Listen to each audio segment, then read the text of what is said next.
So, what's going on guys, Kate is here and welcome back to our brand new video. For today, we are taking a closer look at the top 5 best cheapest solo player ganking builds in Albion Online.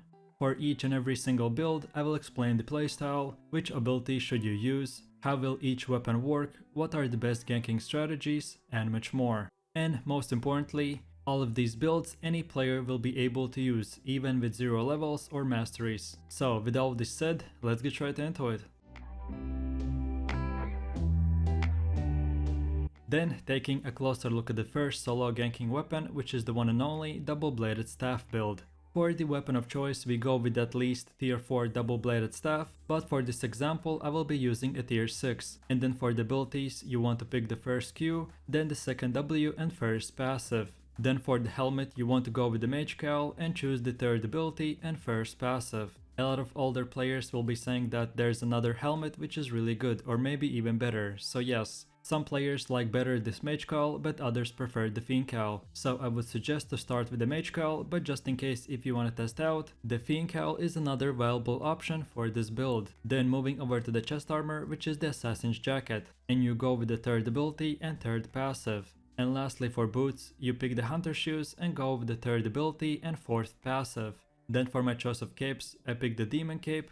And for consumables, I go with the omelet and poison potions. And then as for this build's playstyle, so basically there are 2 ways of ganking players as a solo ganker. The first way is to always be on a mount and keep on running around the zone till you find the player. This method is a bit more safer, but as well the enemy will be able to run away a lot easier. Because when you see a player, you have to get to him, dismount and then wait for a few seconds before you can even auto attack. So then the second way, which I personally like to hunt players, is by just simply moving on foot throughout the zone. Right now my personal favorite spots are in any red zone outside of the Thetford, and for example in this map, I usually look for gathering hotspots and roads where the players are most likely to be. I wait or either walk through it and find a lot of players. So then as soon as you see a player, there are 2 ways you can attack him. Either way you stand still on the road and as soon as you see a name tag you go invisible. Or you use the boots, run ability and try to catch him off guard. In my opinion, I think better is to move instead of just standing still. So in this video I will be showing you how to do the second option. So first of all, when you see a player and he's on a mount, you want to use the boots, aka the F ability. And try to catch him by activating your D ability and hitting him with 1 auto attack. If you succeed and the enemy has a weak mount, by just a simple auto attack and a D ability, he should be dismounted. But if not, then I would just use the poison potion as well to finish the job. And then as soon as the enemy is dismounted, you use the W ability, which will give you speed and you will be able to catch him. And while the W is active, auto attack the target once and he will get stunned. And then from here you just want to use the Q ability and E whenever you get them off cooldown. Ganking especially at the start and against different players will play out different. There's not a specific order that you have to do it. Sometimes if the enemy is further away I may use my E ability and then use a poison potion. So just I could dismount the enemy or perhaps use my boots and then W ability. Your main objective with this weapon is to know and understand what each ability does in your build and then kill the enemy. Most players that you will be ganking will most likely just run away, so just keep on chasing them with everything you got. But just in case if you ever get in trouble, just use the R ability to go invisible, or use one of the chasing abilities to run away.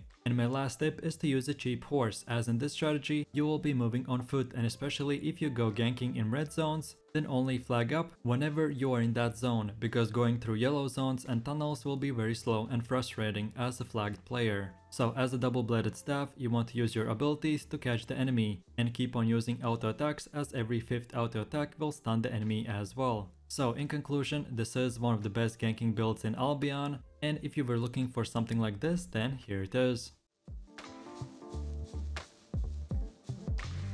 Then moving over to the second solo player ganking weapon, which is the almighty Claws build. So for the weapon of choice you go with the Claws and pick the second Q, 4th W and first passive.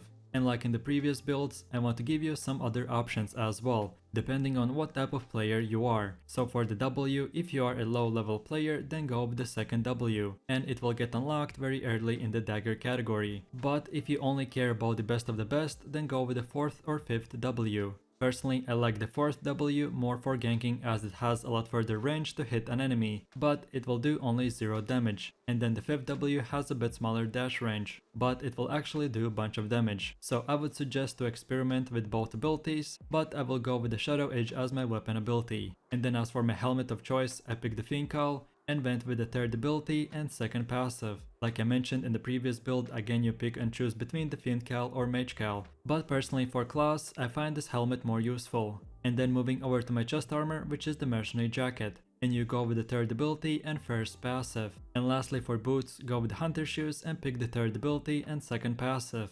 Then for my choice of capes, I pick the Tetfor cape, and for consumables, go with the Stew and Poison Potions. And then as for this weapon's playstyle, like I explained in the previous build, there are many ways to gank, but again with this build, I will be moving on foot around the zone I choose and the best hotspots where players or gatherers are most likely to be. So the way you attack a player is when as soon as you see him, you choose between 2 ways of attack. One way is to use the W ability, which will shoot a dagger. If you hit an enemy, it will stun him, and then use your E ability, which will root the enemy in one place, and while channeling you will damage him every second. So if you just did this W plus E ability, by now the player should be dismounted. So now what you want to do is use your poison potions and keep on using your Q, which will do a little dash and damage the player, and then use as well your boots ability to catch up to the player. Last but not the least, when the enemy starts running and he uses his run abilities, purge him by using the D ability. And if in case the enemy player who you are ganking decides to fight back, then just use R plus E ability, and doing this will restore half of your health while damaging the enemy as well. So in conclusion, this build is very powerful, and not only it is good against running players, but as well in case the enemy gets some courage and starts fighting back. So try this build out and have fun. Then now we have come to the 3rd build, which is the one-hand spear weapon. So for the weapon of choice, you go with the spear, and for the abilities you go with the 2nd Q, 3rd W and 4th passive. And as in this video I'm showing cheap builds that you don't need that much levels on, so this is a really good build for lover player. But in case if you enjoy the weapon and have max level, then I would recommend to change your W to the 5th or 6th option. Both of them are really good and a bit better than the 3rd one, but they require a lot higher levels. And as for the offhand, you pick the torch. Then for your helmet you go with the Mage Cowl and pick the 3rd ability and 1st passive. Then for your chest armor, pick the Assassin's Jacket and go with the 3rd ability and 2nd passive.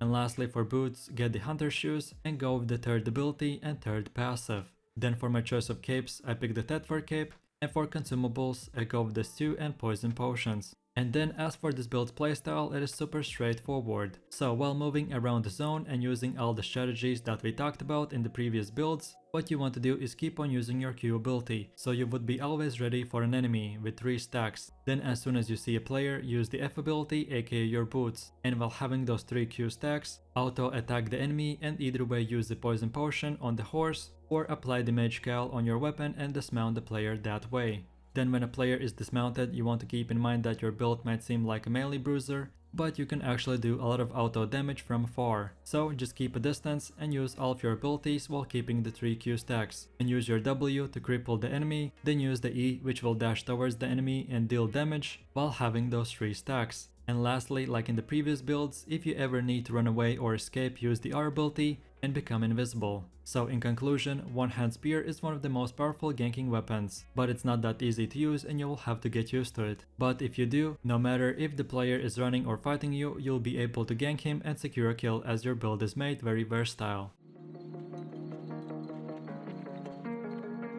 And with all of this said, now for one of the last weapons on the list we have the one and only warbow ganking build. So for the weapon you pick the warbow and go with the 3rd Q, 3rd W and 4th passive. And as for this weapon, a lot of players debate on which is better to go with, 4th passive or the first one. I personally don't feel like 10% slowness debuff will do that much, so I go for the extra attack speed. But feel free to pick whichever option you like. And then for the helmet we go with the Mage Cowl and choose the 3rd ability and 1st passive. Then for my chest armor I pick the Assassin's Jacket and go with the 3rd ability and 3rd passive. And lastly for boots I go with the Assassin Shoes and pick the 1st ability and 4th passive.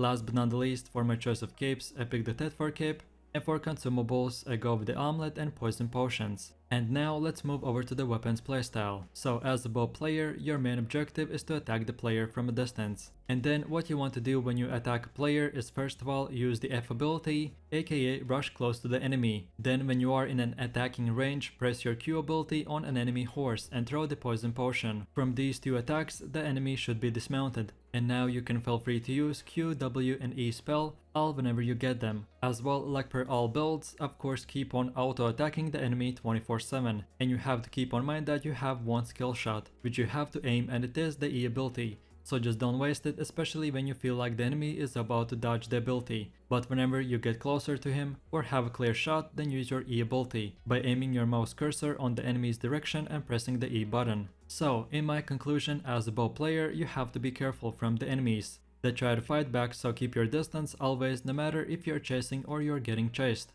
You don't have to stand still for your abilities to activate, so always be on the run and you should be good to go.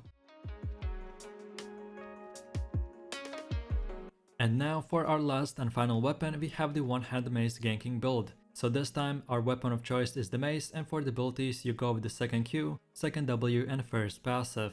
And for the offhand you pick the mist collar. Then for my helmet you go with the mage cowl and pick the third ability and first passive.